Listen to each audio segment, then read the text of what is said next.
काल जे विषयच असा आहे मानव सर की संविधान ते शहरी नक्षलवाद, तुम्ही सुरू केलेलं अभियान शहरी संविधानाचं, संविधान बचावचं, ते शहरी नक्षलवादापर्यंत खरंच येऊन ठेपलं आहे का?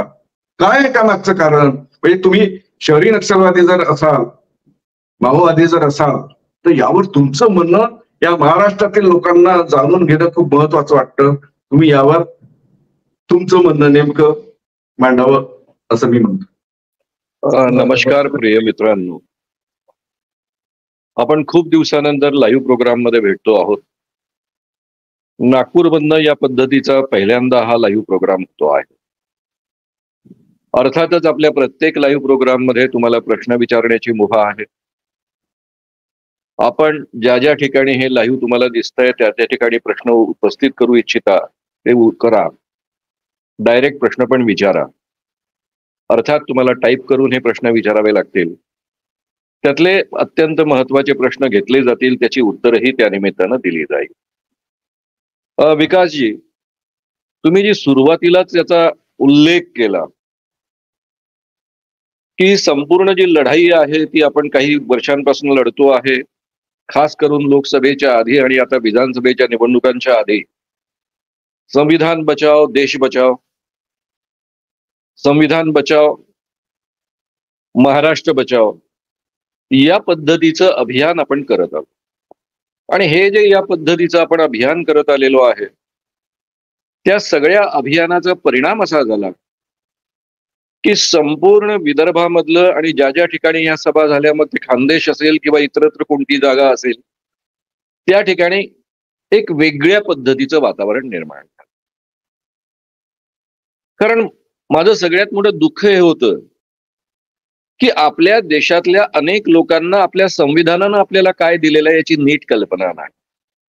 आणि म्हणून ह्या निवडणुकींच्या सभा असताना सुद्धा मी अतिशय गंभीरपणे या विषयाची मांडणी 2-2.5 तासपर्यंत करत आलेलो आहे. आणि ही जी मांडणी करत असताना लोकांपर्यंत संविधानाने आपल्याला नेमकं काय दिलं, आपल्या देशामधली गेल्या 2000 वर्षाची अवस्था काय होती, सर्वसामान्य माणूस जो इथला आहे, ज्याला शूद्र समजलं जातं, त्या शूद्र माणसाची या समाजामध्ये काय अवस्था राहिलेली आहे याचं चित्र उभं करून संविधानामुळे आणि खास करून त्याच्या आधीच्या स्वातंत्र्य आंदोलनामुळे हे चित्र या देशामध्ये कसं बदललं आणि पहिल्यांदा 2000 वर्षानंतर सर्वसामान्य माणसाला माणूस म्हणून सन्मान मिळाला, अधिकार मिळाला, हे अतिशय प्रकर्षानं लोकांपर्यंत मी मांडत आलो आहे. काल जी राहुल गांधींची सभा झाली ती मुळातच संविधान या विषयावरचीच होती. खरं म्हणजे ती राहुल गांधींची सभा नव्हती. विविध प्रकारच्या महाराष्ट्रातल्या सामाजिक संघटना एकत्र आल्या, संविधान विषयावर त्यांनी परिषद आयोजित केली आणि त्या परिषदेला ऍड्रेस करण्यासाठी राहुल गांधी आले. आता नेमकेपणानं या परिषदेला ऍड्रेस करण्यासाठी राहुल गांधींना का बोलावलं? एक साधी गोष्ट आहे की संविधानामध्ये जे आहे, जी मूल्य आहेत, ज्याच्याबद्दल आपण आता चर्चा करणार आहोत, ती मूल्य मानणाराच केवळ नव्हे तर त्याबाबत अत्यंत आग्रही असणारा तो नेता आहे. राहुल गांधी त्याबाबत केवळ आग्रही नाहीत, ते कटिबद्ध आहे. आणि म्हणून त्यांना प्रामुख्यानं या पद्धतीच्या एका परिषदेचं आयोजन केल्यानंतर ऍड्रेस करण्यासाठी बोलावलेलं. आता त्यांनी जे भाषण केलं त्या भाषणाबद्दल आपण नंतर चर्चा करूया. पण सगळ्यात पहिले तुम्ही ज्यांचा उल्लेख केला, महाराष्ट्राचे माजी मुख्यमंत्री, उपमुख्यमंत्री, सध्याचे गृहमंत्री आणि प्रामुख्यानं महाराष्ट्रातले सगळ्यात महत्वाचे भाजपचे नेते, जे प्रत्यक्षामध्ये आता खरं म्हणजे आपण जर विचार केला तर अख्खं महाराष्ट्र ते चालवत आहेत असं आपण म्हणू शकतो. महाराष्ट्राचं सरकार चालवत आहेत असं आपण म्हणू शकतो. त्यांनी जी प्रतिक्रिया व्यक्त केली ती फार मस्त प्रतिक्रिया व्यक्त केली, त्याबद्दल मी त्यांचं जाहीररित्या अभिनंदन करतो. त्यांनी यांना अर्बन नक्षलवाद हा शब्द वापरलेला आहे. मी अभिनंदन काय करतोय, करण्याचं कारण काय? कारण हळूहळू हे बावचळलेले असल्यामुळं, बिथरलेले असल्यामुळं यांचं आतलं खरं स्वरूप बाहेर येत आहे आणि त्या या शब्दांमधनं नेमकेपणानं व्यक्त झालेला आहे. या लोकांसोबत मी दीर्घकाळ काम केलेलं आहे. असं वाटलं होतं की जयप्रकाश नारायणांच्या आंदोलनामध्ये हे RSSचे लोक, त्यावेळेसचे जनसंघाचे लोक सामील झाले. यांनी जयप्रकाश नारायणांचे आणि गांधींचे विचार स्वीकारले आणि ही माणसं आता बदलतात. पण ज्यावेळेस त्यांच्या हाती सत्ता आली, सत्ता आणण्याच्या प्रक्रियेमध्येच त्यांनी, जे या देशाला कधीच मान्य नाही, धर्माच्या आधारावर भेद करणं, संपूर्ण देशामध्ये एक सांप्रदायिक वातावरण तयार करणं, त्या सांप्रदायिक वातावरणामधनं संपूर्ण देशामध्ये एक दुही निर्माण करणं, हिंदूंच्या मनात सुद्धा एक असुरक्षिततेचं वातावरण निर्माण करणं, आणि या सगळ्यांचा एक असा परिणाम झाला की प्रत्यक्षामध्ये या पद्धतीचं वातावरण निर्माण करून त्यांनी सत्ता हस्तगत केली, पण संपूर्ण देशाचं विभाजन करून टाकलं.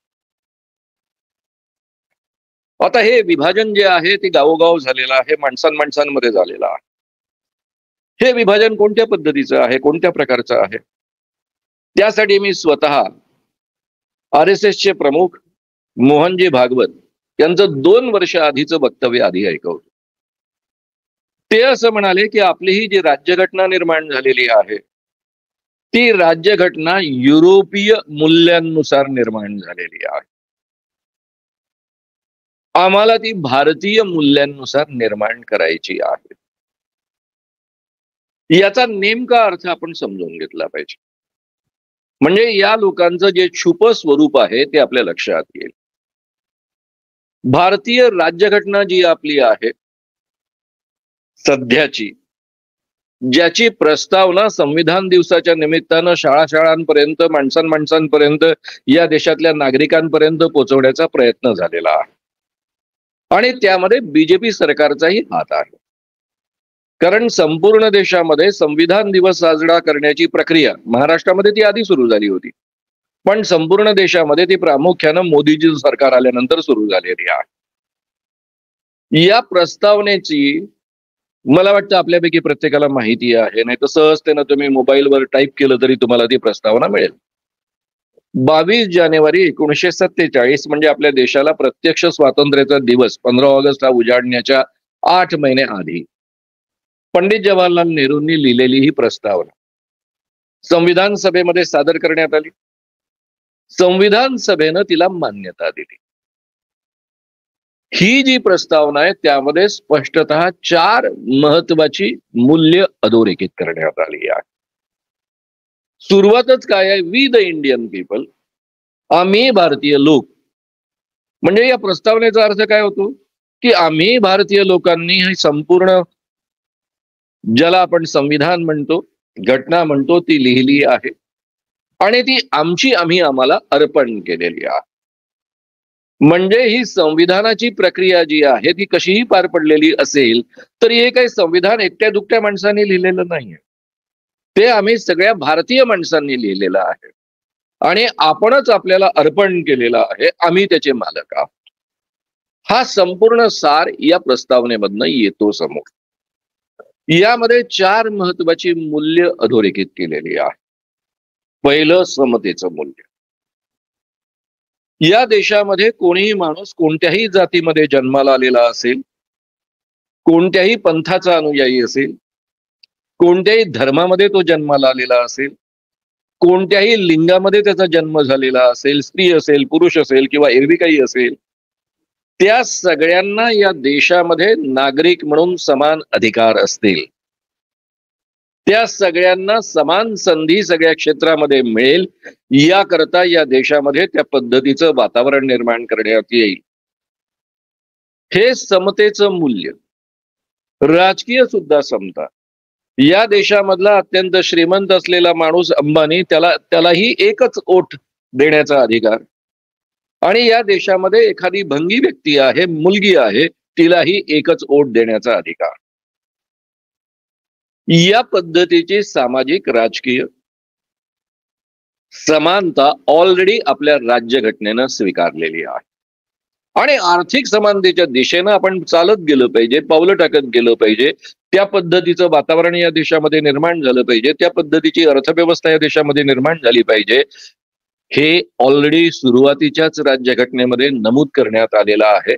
आणि मग इंदिरा गांधींच्या काळामध्ये त्यामध्ये समाजवादी या पद्धतीचा एक शब्द ऍड करण्यात आलेला आहे. तो जरी उशिरा 1976 साली ऍड केलेला असला तरीही पण ऑलरेडी तो या राज्यघटनेच्या धारणेमध्ये समाविष्ट आहे. त्यामुळे तो काही असा बाहेरून टाकलेला किंवा राज्यघटनेशी सुसंगत नसलेला शब्द नाहीये. दुसरं अत्यंत महत्वाचं मूल्य आहे बंधुता. या देशामधल्या वेगवेगळ्या जातीतल्या लोकांनी, धर्मातल्या लोकांनी, पंथातल्या लोकांनी एक दुसऱ्यासोबत बंधुभावाने जगावं. कोणी श्रेष्ठ नाही, कोणी कनिष्ठ नाही, कोणी दुय्यम नाही, या पद्धतीचं वातावरण या देशामध्ये निर्माण व्हावं. आणि राज्यघटनेनं कायद्यापासून सगळ्या ठिकाणी याच पद्धतीनं ते अधिकारही दिलेले आहेत आणि त्या मर्यादाही घातलेल्या आहेत. तिसरं अत्यंत महत्वाचं मूल्य आहे स्वातंत्र्य. सगळ्या प्रकारचं स्वातंत्र्य, विचार करण्याचं स्वातंत्र्य, ते विचार अभिव्यक्त करण्याचं स्वातंत्र्य, स्वतःला जे पटतं ते सांगण्याचं स्वातंत्र्य, त्यावर ठाम राहण्याचं स्वातंत्र्य, दुसऱ्याचा अपमान न करता, दुसऱ्याचा अधिक्षेप न करता तुम्ही आपले विचार स्वतंत्रपणे मांडू शकता, स्वतःची राजकीय विचारधारा मांडू शकता, स्वतःची वैचारिक जी काही तुमची बैठक असेल ती लोकांपुढे ठेवू शकता. आणि हे केवळ अभिव्यक्तीपर्यंत मर्यादित नव्हतं, विचार करण्यापर्यंत हे स्वातंत्र्य होतं. जोपर्यंत हा तुमचा विचार दुसऱ्याकरता घातक नाही, दुसऱ्याचं जीवन असह्य करत नाही, तोपर्यंत तुम्हाला हे स्वातंत्र्य आहे.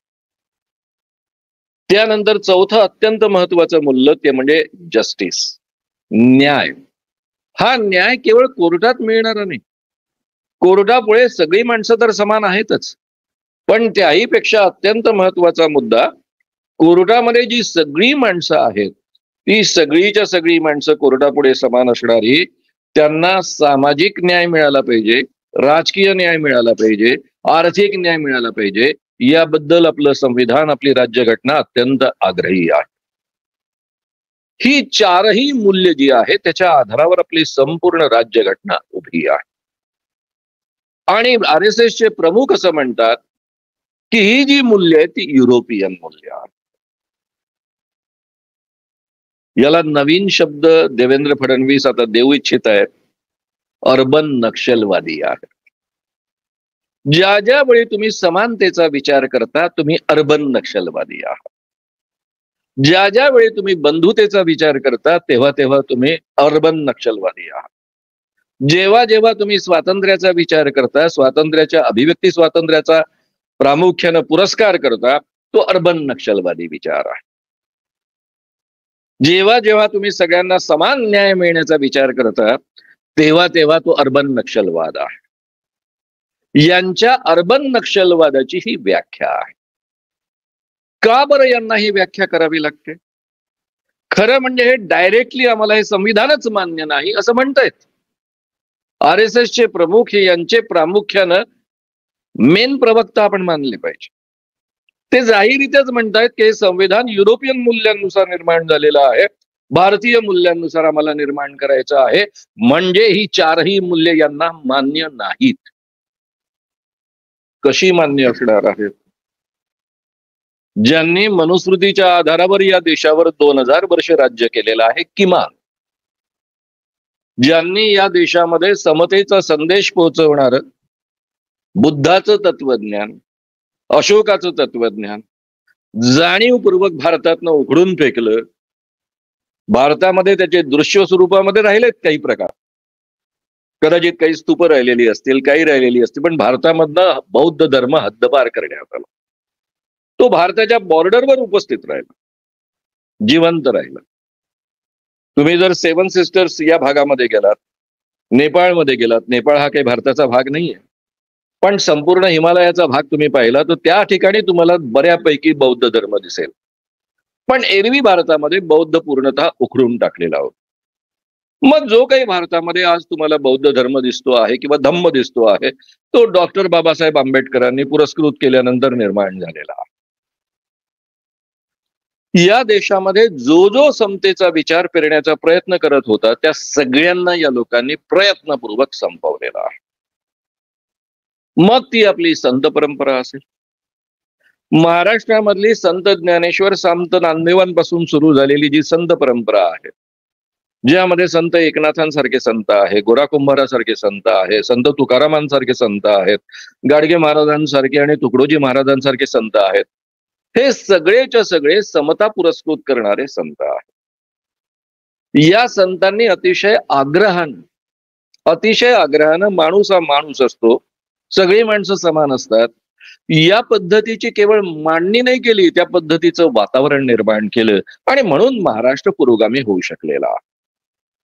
हा जो समतेचा विचार आहे, सगळ्या माणसांना समान अधिकार असावा, भक्तीचाही समान अधिकार असावा, हा जो विचार आहे तो अर्बन नक्षलवादी विचार आहे. ही यांची व्याख्या आहे. एवढंच नव्हे तर या देशामध्ये ज्या समाज सुधारकांनी मांडणी केली, ज्योतिबा फुले असतील, डॉक्टर बाबासाहेब आंबेडकर असतील, शाहू महाराज असतील, त्यानंतर संपूर्ण प्रबोधनकार ठाकरेंसारखी माणसं असतील, महाराष्ट्रामध्ये पुरोगामी विचाराची मांडणी करणारी सगळीच्या सगळी ही माणसं तर ही जाहीररित्याच अर्बन नक्षलवादी आहे. कारण ही या चारही मूल्यांचा आग्रह धरता आहे. आणि फार सुंदर पद्धतीनं राहुल गांधी बोलताना बोलून गेले. ते म्हणाले की राज्यघटनेमधला जो विचार आहे तो केवळ आंबेडकरांनी मांडलेला विचार नाहीये, तो या देशामधला बुद्धाचा विचार आहे, या देशामधल्या संत परंपरेचा विचार आहे, या देशामधल्या ठिकठिकाणी प्रांतांमध्ये असलेले हे सगळेच्या सगळे समाज सुधारक आहेत, ज्योतिबा फुल्यांसारखे, सावित्रीबाई फुल्यांसारखे, शाहू महाराजांसारखे, आंबेडकरांसारखे, या सगळ्यांचा तो विचार आहे, महात्मा गांधींचा तो विचार आहे. या पद्धतीनं त्यांनी छानपैकी ही मांडणी केली, जी एका बाजूनं सत्य आहे. पण दुसऱ्या बाजूचं चित्र या देशामध्ये काय राहिले? या देशामध्ये गेल्या किमान 2000 वर्षांमध्ये अनेक हिंदू राजे होऊन गेलेत, पण देशावर राज्य मात्र मनुस्मृतीचं होतं. त्या राजांवरही मनुस्मृतीचं राज्य होतं. या देशामध्ये मुस्लिम राजे राहिलेत 700-800 वर्ष, पण या 700-800 वर्षांमध्ये सुद्धा सर्वसामान्य माणसांच्या, ज्यांना आपण हिंदू समजतो, भारतीय म्हणतो, त्यांच्यावर मनुस्मृतीचं राज्य राहिलेलं आहे. या देशामध्ये 150 वर्ष इंग्रजांचं राज्य होतं, 90 वर्ष तर पूर्णतः एक छत्री राज्य होतं. त्यांनी अनेक सुधारणा, कारण युरोपीय त्या काळामध्ये खूप बदलत होते आणि बदलण्याच्या या प्रक्रियेमध्ये ब्रिटनचा अतिशय मोठा पुढाकार होता. तिथे लोकशाही रुजत होती. जरी त्यांचं साम्राज्य भारतावर होतं तरी त्या काळामध्ये इंग्लंडमध्ये तिथल्या पार्लमेंटमध्ये लोकशाही रुजत होती. आधुनिकता मोठ्या प्रमाणावर रुजत होती. वैज्ञानिकतेसोबत वैज्ञानिक दृष्टिकोन तिथे अतिशय चांगल्या पद्धतीनं विकसित होतो. त्या सगळ्यांचं रिफ्लेक्शन जरी भारतामध्ये येत असलं, पडत असलं, यातले जे काही चांगले अधिकारी होते, विचार करणारे अधिकारी होते, ते या गोष्टींना प्रोत्साहन देत होते, तरीही इंग्रजांनी मुद्दाम या मनुस्मृतीमध्ये हस्तक्षेप करण्याचा प्रयत्न केला नाही.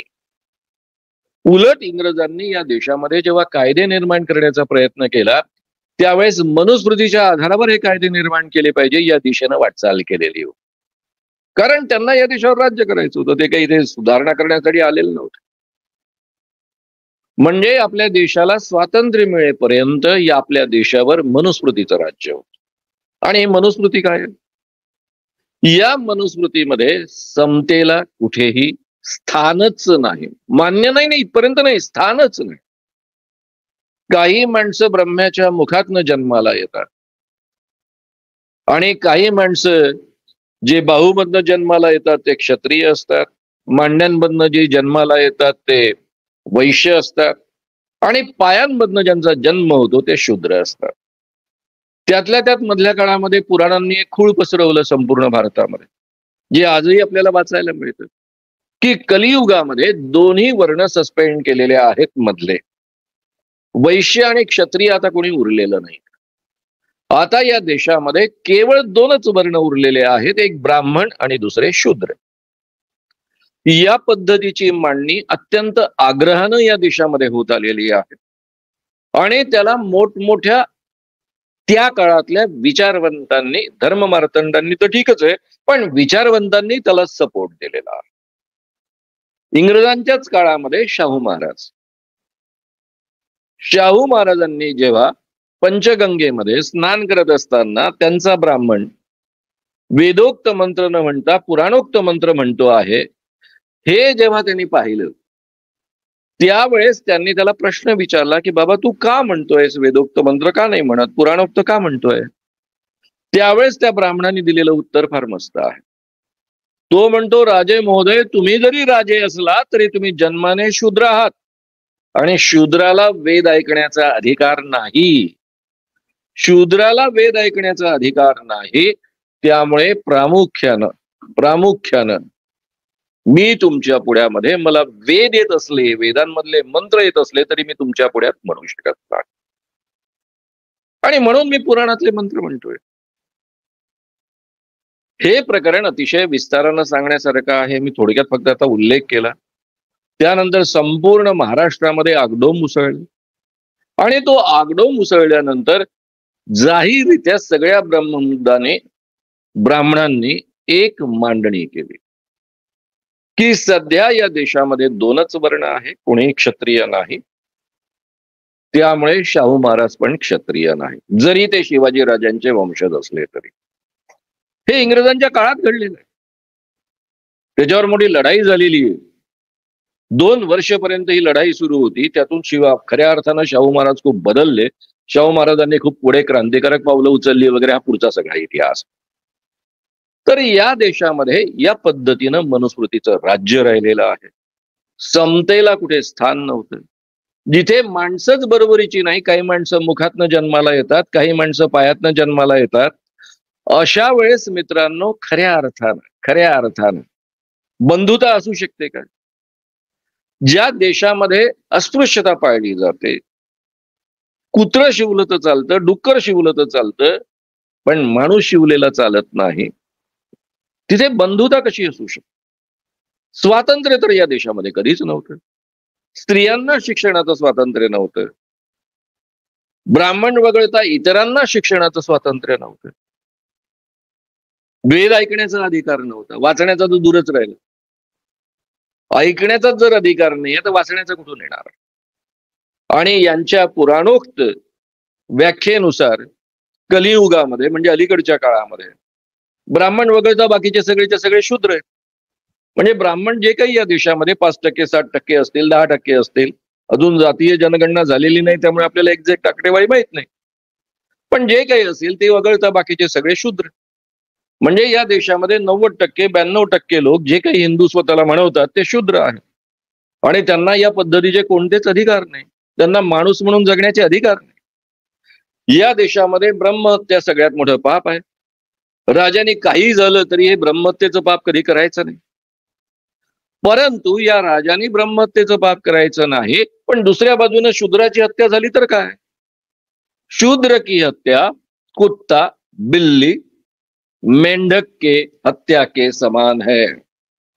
म्हणजे एका बेडकाला मारणं काय, एका कुत्र्याला मारणं काय, एका मांजराला मारणं काय, आणि एका शूद्र माणसाला, जे या देशामध्ये पुराणाच्या व्याख्येनुसार 90% अधिक आहे, त्यांना मारणं काय, ही या देशामध्ये माणसांची किंमत राहिलेली आहे.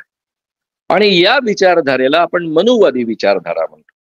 त्याचं नेतृत्व करणारी ही संपूर्ण विचारधारा बाळगणारी ही मंडळी आहे. आणि म्हणून हे छुपेपणानं याला म्हणतायत अर्बन नक्षलवाद. जे लोक आर्थिक समानतेविषयी बोलतात, सामाजिक समानतेविषयी बोलतात, सगळ्यांना समान अधिकार दिले पाहिजे असं म्हणतात, सगळी माणसं समान आहे असं म्हणतात, ती सगळी अर्बन नक्षलवादी.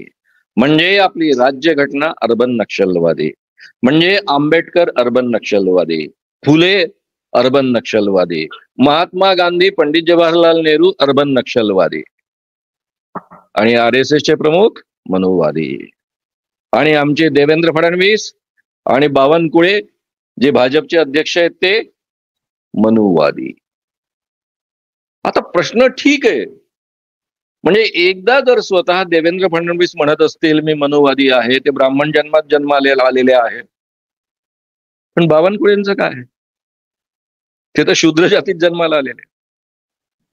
शूद्र जातीत जन्माला आलेला माणूस सुद्धा छानपैकी या गोष्टींचं समर्थन करतो. त्याची 2 कारणं असतात. एक कारण असतं की त्यांना हे काय आहे हेच कळत नाहीये, कळण्याच्या पलीकडचं आहे.